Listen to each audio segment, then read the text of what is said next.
में कार्ड्स के द्वारा एक साल में 6 लाख करोड़ रुपए के डिजिटल ट्रांजैक्शंस होते हैं और हर ट्रांजैक्शन में ऐसी कार्ड कंपनियों का 1% का कमीशन होता है। यानी इस हिसाब से वीजा, मास्टर कार्ड और रुपए जैसे डिजिटल पेमेंट्स नेटवर्क का कुल मार्केट 6,000 करोड़ रुपए का है।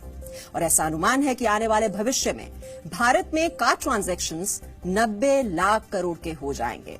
जाहिर है ऐसी स्थिति में इन कंपनियों का मुनाफा भी बढ़ जाएगा। यानी खरीदारी करेंगे आप और मुनाफा कमाएंगी वीजा और मास्टर कार्ड जैसी अमेरिकी कंपनियां। अभी भारत में करीब 102 करोड़ डेबिट और क्रेडिट कार्ड्स हैं, जिनमें से करीब 50 करोड़ रुपए कार्ड्स हैं। इस वजह से विदेशी कंपनियों की कमाई अभी से कम हो गई है और आने वाले भविष्य में उन्हें और भी नुकसान हो सकता है और इसीलिए ये कंपनियां डरी हुई हैं। रुपए करीब 6.5 साल पहले मार्च 2012 में लॉन्च हुआ था और उसने अपने क्रेडिट कार्ड्स का काम जून 2017 में ही शुरू किया था।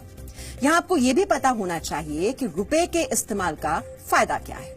रुपए हर पॉइंट ऑफ सेल और ऑनलाइन खरीदारी के ट्रांजैक्शन पर 90 पैसे का कमीशन लेता है। पेमेंट लेने के लिए जिस डिजिटल मशीन का इस्तेमाल किया जाता है उसे पॉइंट ऑफ सेल कहते हैं, जबकि वीजा और मास्टर कार्ड ऐसे किसी ट्रांजैक्शन पर औसतन 3 रुपए का कमीशन लेते हैं। प्रधानमंत्री नरेंद्र मोदी ने सार्वजनिक तौर पर रुपए को खूब बढ़ावा दिया है। उनका तर्क यह है कि रुपए के इस्तेमाल से जो ट्रांजैक्शन फीस ली जाएगी वो भारत में ही रहेगी और उस पैसे से भारत में सड़कें, स्कूल और अस्पताल बनाने में मदद मिलेगी। आज हमारे देश में लगभग 50 करोड़ रुपए कार्ड लोगों की जेब में हैं। केवल भारत में ही नहीं, विदेश में भी इनका प्रयोग हो रहा है। हाल ही में मैंने सिंगापुर में रुपे कार्ड का प्रयोग किया और वहां कुछ सामान खरीदा।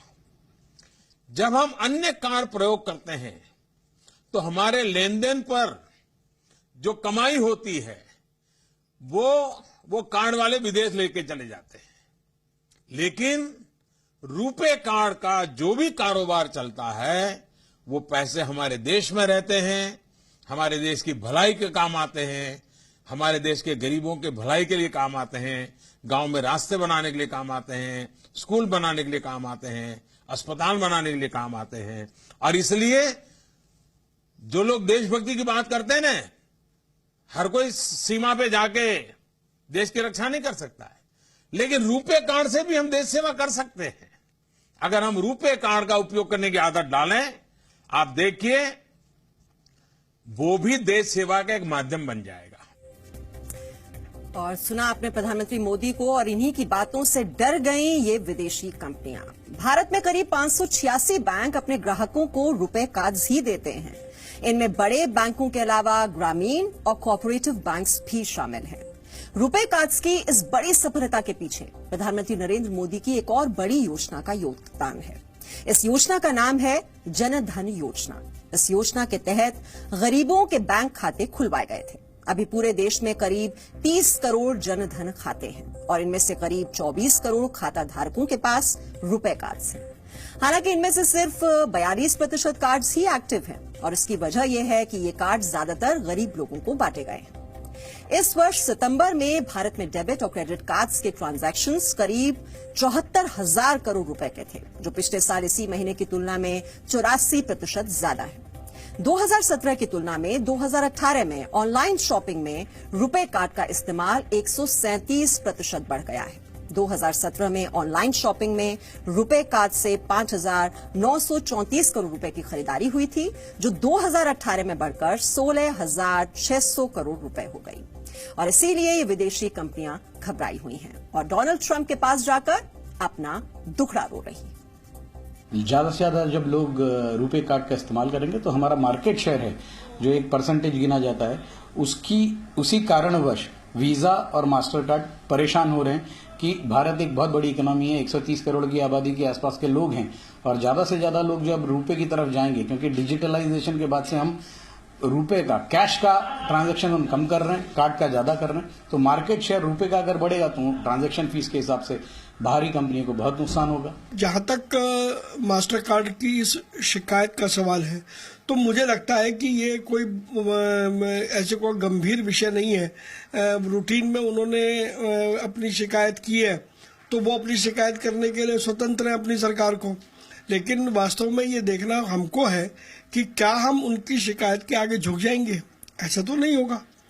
अगर प्रधानमंत्री रुपए को प्रमोट कर रहे हैं तो रुपए क्योंकि भारत का आधिकारिक गेटवे है तो इसमें कोई बुरी बात नहीं है।